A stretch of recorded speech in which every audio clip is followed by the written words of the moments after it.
Welcome to From the Shed End podcast with myself, T.Dot. As always, thank you very much for joining me. What can I say, man? Wow. 4-2 Arsenal. It's poor. It was a poor game last night. I wanted to do a match review last night, but there's just no way. There was no way I was going to record after the game. It was poor, man. It was so poor. I'm still struggling to understand certain parts of the game. I had to rewatch it again this morning. It was poor. It was so poor. Let's talk about the lineup. The lineup shocked a few fans, a few raised eyebrows. Me personally, I kind of expected Kante, Loftus-Cheek in midfield. I expected that. I think there was a call for Jorginho to be in the midfield at some point, but I just think, I think Loftus-Cheek, based on the games that we watched against Real Madrid, against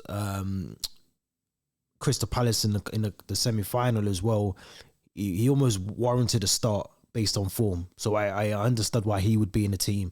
Obviously, losing Rudiger in the way that we did, that was obviously a massive blow for us. I think he's been a good sort of defender, spine at the back for us alongside Thiago Silva. No Thiago Silva. I mean, those were the two key absentees for me. I think Rudiger, Thiago Silva. Obviously Havertz, who we've all been saying has been playing really well last couple of games, and Werner, expected Werner, Lukaku coming back. It was so many sort of mismatches, and it just, sometimes you can't disrupt the team too much. One of the words that I use on here all the time is consistency. And if you look at, again, I keep using Liverpool as the blueprint, but if you look at Liverpool, they don't change. When do you see Salah getting rested, or Mane, or you very rarely see those players rested. Kevin De Bruyne for Man City, okay, he was rested against in the semi-final for their FA Cup game against Liverpool, but he's very rarely. You can't rest key players in your squad. You can't put in a Malang Sarr for a Rudiger. Trevor Chalobah is, for me, even in the press conference, Tuchel said, he's got a lot of game time in him. He's been rested. He's ready to play. He's training hard. All the right things he said in the press conference, and he's on the bench. He's on the bench. I don't understand what he's got to do. It almost feels like Tomori all over again with Frank Lampard and not giving Chalobah the chance. For me personally, I'm sure, especially now, hindsight is a beautiful thing, but surely you look at Malang Sarr and he's not the Chelsea level centre-back that we need. He's not even, I would say, for most Premier League teams, height is a massive thing that goes against him. He's not the tallest centre-back. And just his positional awareness, where he needs to be on the pitch is awful. Like some of the goals yesterday, we could have avoided them. We could have avoided probably all of them, to be fair, including the penalty. It's poor, so poor. You go back to the first goal, Christensen, where is his head in Barcelona already? It was poor schoolboy stuff. It was only 2, maybe 3 weeks ago, I think on here I was saying, we played schoolboy football defensively. It was poor, and we got to see it again last night. It was poor. It was awful. Christensen.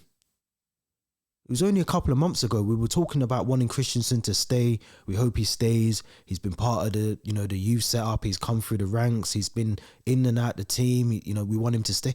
He doesn't look like he wants to play for the badge. Malang Sarr, another guy, he's got to go. He's got to go because these are the players. This is why we at the moment we can't compete for the Premier League. We can't compete for the Champions League this season now. We can't because we've had injuries. Granted, of course, we've had just as many injuries as some of the other teams in the Premier League and across Europe as well. But we can't just heavily rely on and use that as our reason for not doing well in games like yesterday. We can't, because we still had a decent amount of players out there to do something. Defensively, both teams were rubbish. Arsenal's defence was rubbish. Chelsea's was just as bad. We were just a shitter defensively than Arsenal. We were just poor, in my opinion. But Christensen, you've just got to get the ball to the goalkeeper. And Malang Sarr, at that point, when you're seeing the ball going back towards Mendy, even though you think Christensen's going to do it, he's going to get, it's a basic thing. The fact that Nketiah beat you in a one-on-one and you had probably a couple of yards ahead of him already, I can't even process that, to be honest. But Malang Sarr, you've got to anticipate that this ball is not getting to Mendy. As a defender, you should just be thinking, right, something might happen here where Christensen slips, or he might do something, or he might not get the ball. Mendy might not receive the ball. And Mendy as well. Mendy should be thinking, let me come out. Well, I'm going to get onto Mendy in a minute.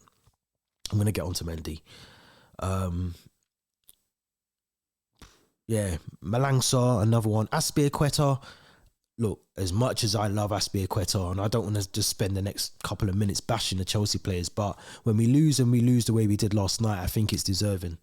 Azpilicueta had a stinker of a game last night. He was, again, poor. He was so poor. He's unbelievable. And, people are saying it wasn't a penalty. Was it a penalty? Look, if it was the other way around and we went down, Lukaku, Werner, Havertz, Pulisic, whoever goes down in the box, we're going to want the penalty. The reason for me it was a penalty is because he's not even attempting to get the ball. His objective is to stop Saka. Saka rightfully goes down. It's a penalty. Is it a soft penalty? 100%. It's a soft penalty, but it's a penalty. It's a penalty. It's just, yes, Saka had Azpilicueta's arm and Azpilicueta had Saka's arm. It's still a penalty.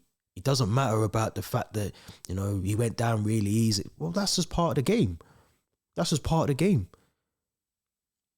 Unfortunately, that is part of the game. So to me, it was a penalty, a soft penalty, of course.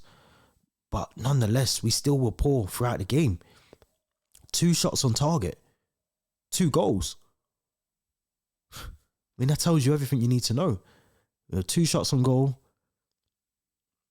2 goals. No, Lukaku. I just don't understand. Like, he started the season really well. He had those couple of good goals against Arsenal, and then I think he scored a good goal against Aston Villa. He hasn't done anything since. He hasn't. He might have scored the odd goal, but he hasn't done anything since. Even last night, his runs are just awful. He's just a bad player. He needs to. I think. Look, we've got to just cut our losses with Lukaku. We've got to say that he's a flop. £97 million flop. He's not playing for the team. He wants out. He's come out and said it months ago. He wants out now. So this is an opportunity for him, for some of the other players, Malang Sarr, even a Saul Niguez who isn't featuring anymore. I don't understand why his role, why we kept him at the club. We could have just released him. But all these players that are on these wages and want to be part of this club, this is the time for them to step up and start playing. This is the time. This is when it matters. Because last night we just gifted 4 goals to Arsenal, and now they're back in the race for top 4. We shouldn't even be thinking Tottenham and Arsenal behind us. We should just be thinking, right, we've got to start focusing on West Ham. Then we've got the FA Cup FA Cup final to think about. We've got important games coming up. Everton away is not easy. Old Trafford, not easy. These are not easy games. They're not just winnable games.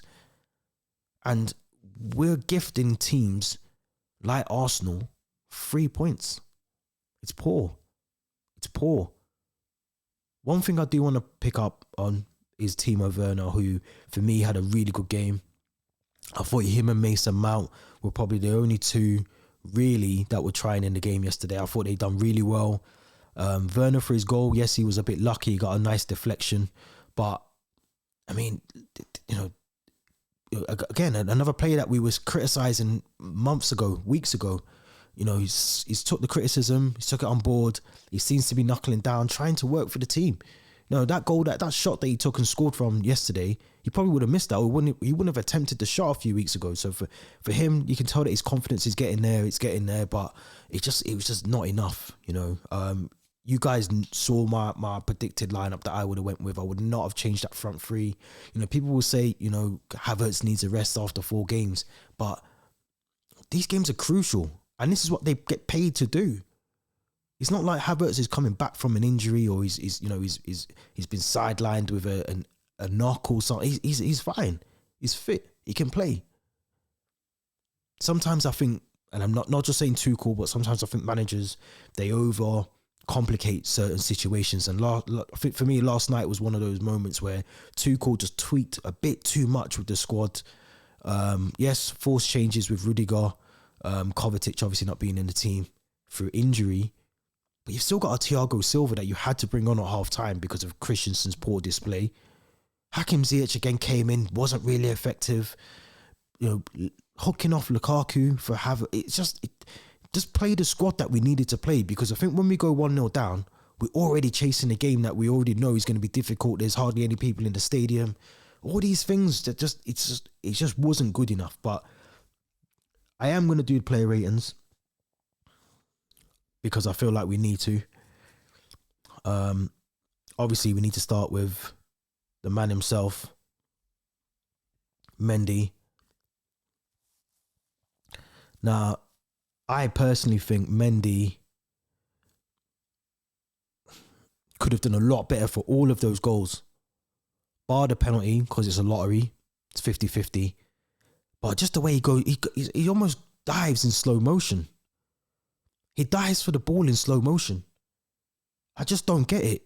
He dives for the ball in slow motion. And for that, I'm going to give him a 4. I'm going to give him a 4. Because I think he was poor. He was poor. Now, Lukaku, I mean, look, I don't want to be too critical of him. He looks like he doesn't want to play for the team anymore. So with that being said, I'm going to give him a 4. Because he was poor. He didn't really do anything. He made a couple of runs into the box. I think he had one opportunity, which he didn't take. He's just not good enough. His movement is sluggish. And he doesn't look as fit as he did when he was at Inter Milan. I know, if we're going to be honest, he doesn't look the sort of almost, you know, healthier, fitter Lukaku. He looks like the guy that was at United, and he just doesn't look fit. I don't know whether it's fitness, mentality, confidence, but it's just not working for Lukaku. So he gets a 4. Malang Sarr, wow, I'm going to give him a 2. I'm going to give him a 2. The less said, the better about Malang Sarr. I think, you know, he's definitely someone that has proven now. He's had his opportunity. I think he went to a loan move last season, I think, with Porto, and he's come back and he's proven that he's not the quality that we need at Chelsea. He's not good enough. As I said before, height in those kind of positions, centre-back roles, even if as a left-back, you know, you need to have height, strength. You know, he just didn't. He let Nketiah literally run across him for the goal. Well, both goals he was at fault for Nketiah's 2 goals. Him and Kante for the second one, and the first one, he just lets him run across him. Sometimes you just got to put your arm or just do something. I don't know, but yeah. Christensen, again, this is judging him just on 45 minutes. I'm going to give him a 2. I'm going to give him a 2. That's just judged based on 45 minutes of play.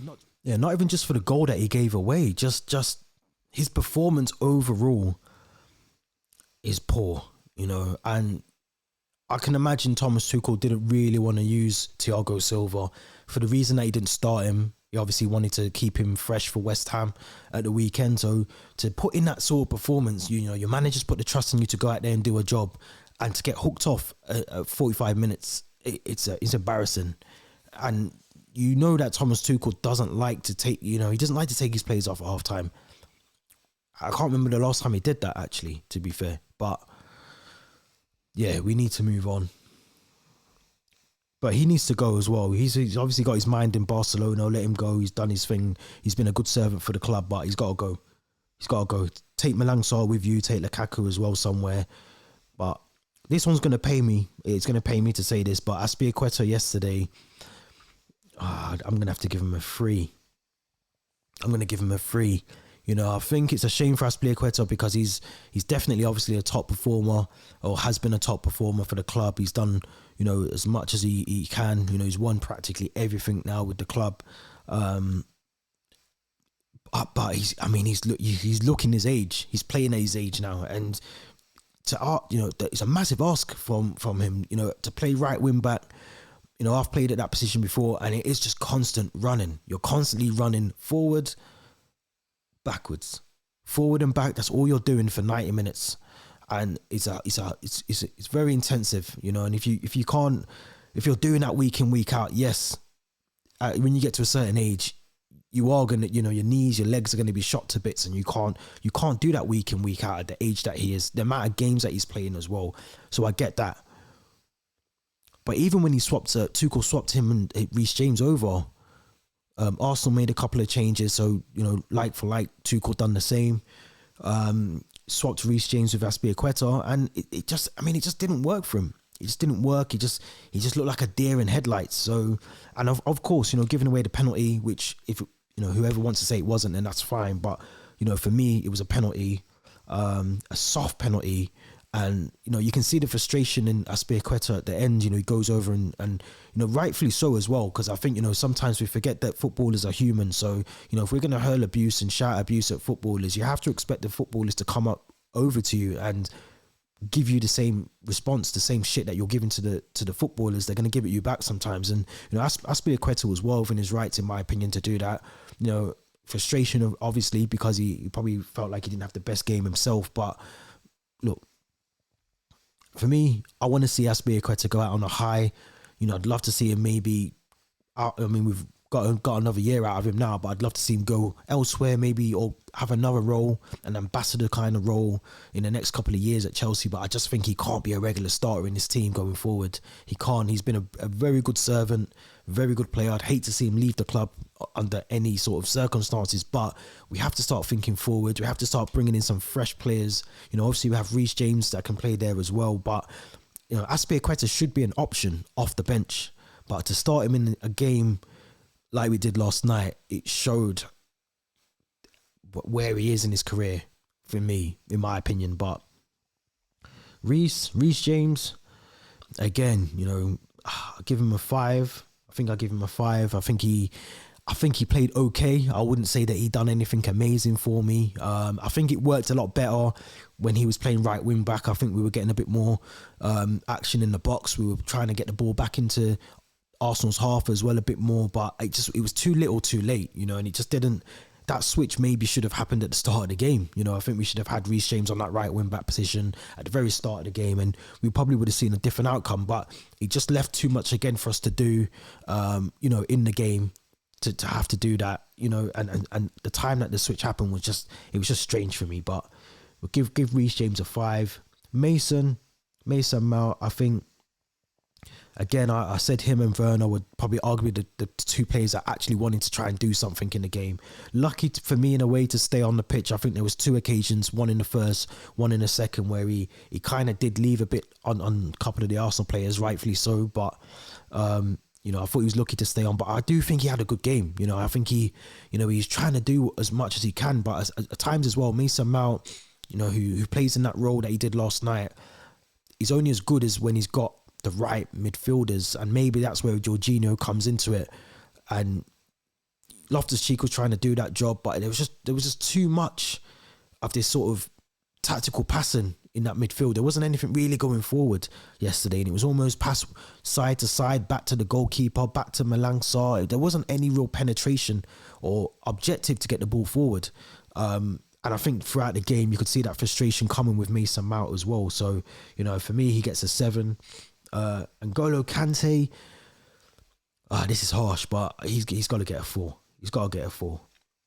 He has to get a 4, because I think he, again, you know, I said it last week, I said it on the podcast, we get into the stage of N'Golo Kante where, you know, this has probably been his worst season in a Premier League, whilst he's been in the Premier League anyway, you know, for Leicester or Chelsea, and he just doesn't look good enough. I don't know, it's tiredness or whatever it is, or what, maybe it's off-field issues, whatever, but something isn't working with Kante. You know, again, how many times does he lose the ball? You know, how many times does he make errors that lead to goals now? It's something that we didn't really think we'd hear with N'Golo Kante. And even for Nketiah's second goal, you know, there was like a Laurel and Hardy, Choco brothers between him and Sarr. It was just comical defending last night. And, you know, Kante, you know, as much as he's been a brilliant player for us, this could be the time where we start thinking about, again, bringing in new faces, new blood into the team, and looking at maybe getting some money for Kante, getting some money for Jorginho. These players that have been good for us over the last couple of years, but we're looking at it now and we're seeing N'Golo Kante, you know, weekend, I don't think he even came on. Or he came on, you know, 10 minutes left of the game at the FA Cup. So, you know, these kind of players that we dubbed them as world class.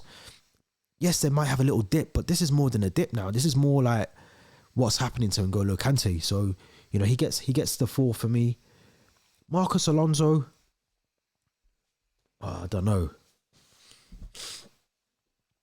Marcos Alonso, I'd have to give him maybe a 4 as well. I thought he didn't really impact the game as much.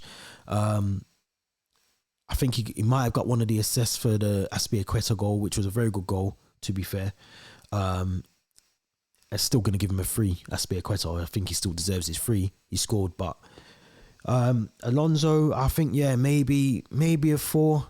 Maybe a 4 for Alonso. It didn't really impact the game for me. Didn't really do much. Didn't really show anything that, you know, going forward. He wasn't as good as he has been over the last couple of games.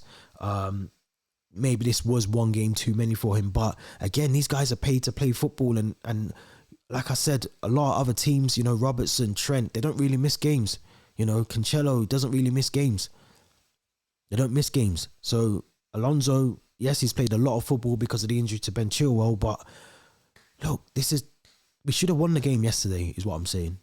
In a nutshell, we should have won the game. Loftus-Cheek, 4. I haven't even got anything to say about Loftus-Cheek because he just didn't really do anything for me. You know, off the back of what we've been seeing from him, you know, Southampton, Real Madrid, Crystal Palace, I expected a bit more, and I think he warranted that start. I think he deserves to start based on the form that he's been in.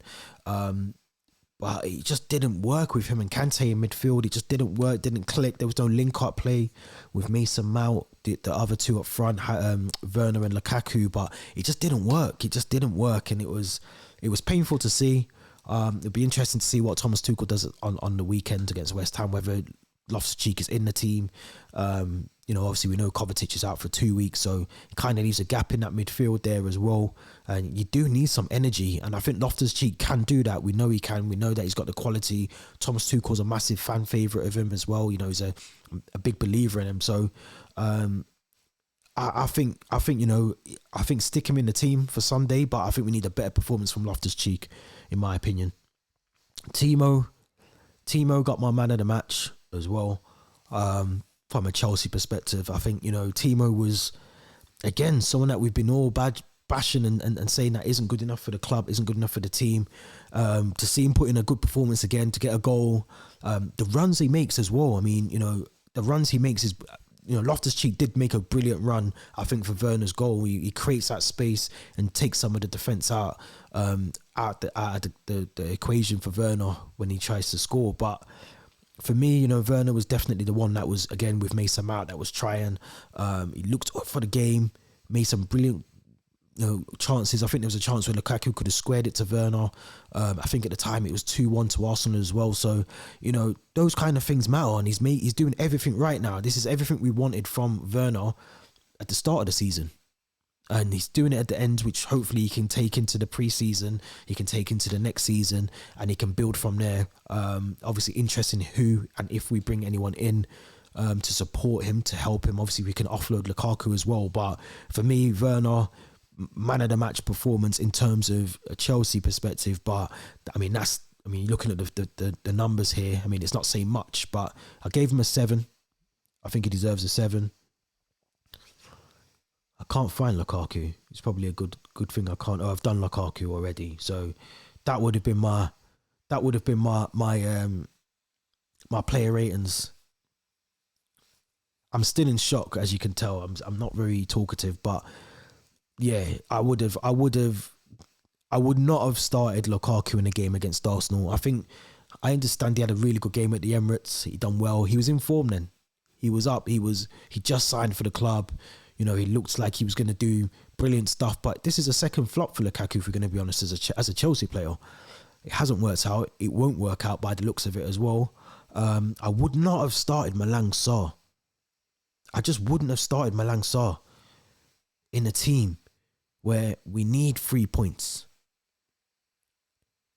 Alonso and Sarr together is a disaster. It's a disaster. With Christensen in that back three as well, it was just a disaster. It was a poor game, poor performance from the team. Guys, let me know in the comments what you think about the player ratings. The team that you would have gone with as well. Who would you have gone with? Would you have played Malang Sarr? Would you have put Lukaku in a game where he's not really featured that much? He hasn't played. I think he got hooked off after 60-something minutes or 60 minutes. He didn't do anything. Would you have stuck with the consistency of having the front three as it has been and it's been successful? I just don't know. You know, now we've got a massive game coming up at the weekend against West Ham. You know, a massive game. You know, we lost at the London Stadium early in the season. So this is a massive game for us. We have to win. You know, we can't afford to start dropping points at this pivotal moment in the season. It's too crucial to lose points now when other teams look like they're going to start picking up points. We can't afford to do that. We can't do what we done last season and rely on other teams for us to go through into the Champions League. It's a disheartening video. It's one that I really wish I didn't have to do. But here I am doing it. So before you leave this video to cheer me up, please smash the like button, subscribe button. Make sure you follow the socials at the top of the screen as well. And of course, we're gonna have a podcast episode very soon. Theo is back. He's been away. He's had a nice break. Unfortunately, come back to a defeat, but we're gonna get the podcast episode out at some point before the West Ham game, hopefully. But make sure you subscribe to the channel. Make sure you like, smash, comment. Let me know your thoughts as well. This has been T.Dot from the Shed End. Until next time, thank you very much for watching and take care.